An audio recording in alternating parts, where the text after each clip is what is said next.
Assalamualaikum warahmatullahi wabarakatuh. Apa kabar semua, sihat? Terima kasih kerana klik kecil tunjuk like, subscribe. Tang tang tang tang tang. Okey. Episod 2 untuk cerita Andai Itu Takdirnya. Okey, last episode semalam siapa tu? Si Alia kena langgar ya. Sebab apa? Dia cakap dengan suami dia. Bagus, doakan saya mati je. Kau betul-betul kau dibagi kau langgar dan masuk hospital dan dia lumpuh tangan dia. Tangan kanan dia tak boleh ni, macam adalah saraf-saraf yang macam mana terputus ke, terapa ke tak tahu. So, dia lumpuh dan di situlah bermulanya lagi rasa, bukan rasa menyesal, rasa tak tahan lah bila nak bercerai. Sebab apa? Dia rasa macam dia adalah bebanan untuk si Asril. Sebab apa? Selama ni bila dia sihat je pun si Asril ni tak boleh menerima dia. Lebih-lebih lagi kalau dah lumpuh, dah cacat macam tu. So dia tak nak jadi bebanan dan dia tahu kalau si Asril satu hari nanti dia akan membuangnya. Okey. Memenangkan ini adalah season yang kedua. Okey, sudah semestinya lah bila perlakuan yang dulu-dulu tu dia ingat. Kita boleh lupa apa yang dia buat dulu, semua masih dalam fikiran si Alia. Dan dia merasakan bahawa si Asril ini dia takkan berubah. Dia takkan berubah. Dia akan sama je macam dulu. Dulu pun dia akan kata berubah. Tapi last jadi juga kan. So dalam cerita ni pun, dalam masa ni pun dia sentiasa merasa yang dia tu adalah bebanan. Okey, dan keluarga si Alia pula, khususnya adik dia begitu benci dengan si Asril. Dia macam tak boleh menerima apa yang pernah dia buat dahulu. Dia macam itulah. Dia ini lebih kepada trauma-trauma semua. Khususnya mak si Asril sendiri pun kata macam, bukan dia tak yakin si Asril dah berubah, tapi dia tak nak fikir dia dah berubah ke, belum ke, sebab dia takut. Si Alia pun sama. Dia sentiasa merasa bahawa si Asril ini sebenarnya takkan pernah berubah. Tapi si Umi dah, dia kata, dia nampak macam dia dah berubah. Tapi si Alia kata, kita tak boleh jangka. Apa yang dia nak kita nampak sekarang, kita tak boleh ni.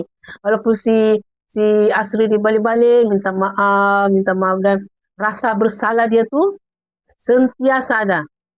Si Alia cakap tak payahlah jaga isteri yang cacat macam ni, tak payahlah, semua dia tak mau. Tapi si Asril pula semua kalau boleh dia nak tolong. So bila si Asril sentiasa nak menolong, si Alia merasa macam ini adalah satu bebanan ya untuk dia, sentiasa dia nak tolong ini, nak tolong itu. Macam itulah lebih kurang. Dan si Lokman pula, si Lokman ni adalah orang yang hampir-hampir nak berkahwin dulu dengan si Alia. Dia ni pula tak habis-habis memuji si Alia, memuji ini. Dia punyalah ambil kisahnya dengan pasal si Alia lah. Kita jaga langsung perasaan isteri dia. Kan dia baik sangat. Rupanya, kesian isteri dia tahu. Dia harus menahan segala sakit hati, rasa macam tak dihargai bila depan kau. Suami kau cerita betapa risaunya dia bila si Alia masuk hospital, betapa dia sangat ambil berat dengan si Alia. Sedangkan isteri dia kata, saya sakit kaki lah. Kita dah apa punya macam tak ini, macam isteri dia tak muncul. Kesian pula aku tengok si Lukman, namanya Julia dalam itu adalah lakon baru dalam cerita ni. Dan si Umi pula dengan si Ikram sentiasa ada lawak-lawak jenaka dia. Masih ke tahap yang masih nak tahap-tahap yang semua masih tak percaya kalau si Asril itu akan berubah. Khususnya si Alia dengan adik dia, si Bahar tu, si Ashar. Dia kan dulu yang menyaksikan macam mana kakak dia diperlakukan, dihina, dicaci, dimaki, semua dia. Jadi kalau dia rasa benci sangat dengan si Asril tu, kita boleh faham. Dan kalau si Alia pun rasa macam dia tak nak dah dengan si Asril ni pun kita faham. Sebab apa yang si Asril buat tu memang sangat-sangat dahsyat. Untuk melupakan agak sukar. Memaafkan ya mungkin boleh. Tapi untuk melupakan tu agak sukar. Lebih-lebih lagi bila ia melibatkan kerana kekejaman kau, anak kau harus kehilangan nyawanya. Memang dahsyat lah weh.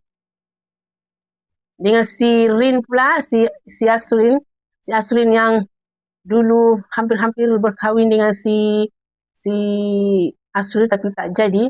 dia acah-acah baik lakon padahal bila dengar saja si Alia tu accident, punyalah dia happy, dia benci dengan si Alia. Sebab dia kata apalah hebatan si Alia tu sampaikan si Asril tu sanggup membuang dia dalam hidupnya seperti anjing kura.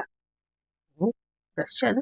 Episod 1, episod 2 tu dia masih lebih kepada cara percaya dengan tidak percaya dengan si Asril. Tapi last episode semalam disebabkan Alia merasa macam dia tak sanggup sebenarnya melihat anak dia tu, si Awin tu kan dia rapat sangat dengan anak dia sedih ni.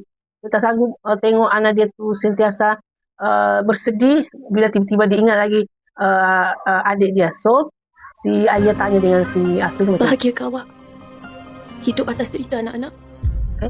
Dia tanya macam tu, dia sanggup ke hidup bahagia di atas derita anak dia? Dan akhirnya Alia binti Idris, aku bercerai juga. So mungkin si Asril pun dah mungkin demi kebahagiaan anak-anak dia, ialah sebab yang menyebabkan trauma dalam keluarga tu adalah dia sendiri, si Asril. So episod semalam macam bercerai. Tapi ada nampak satu trailer di mana bapak dia suruh ceraikan si Alia. Itu saya tak tahu. Adakah dia bercerai sebenarnya ataupun hanya bermimpi, saya tak tahu.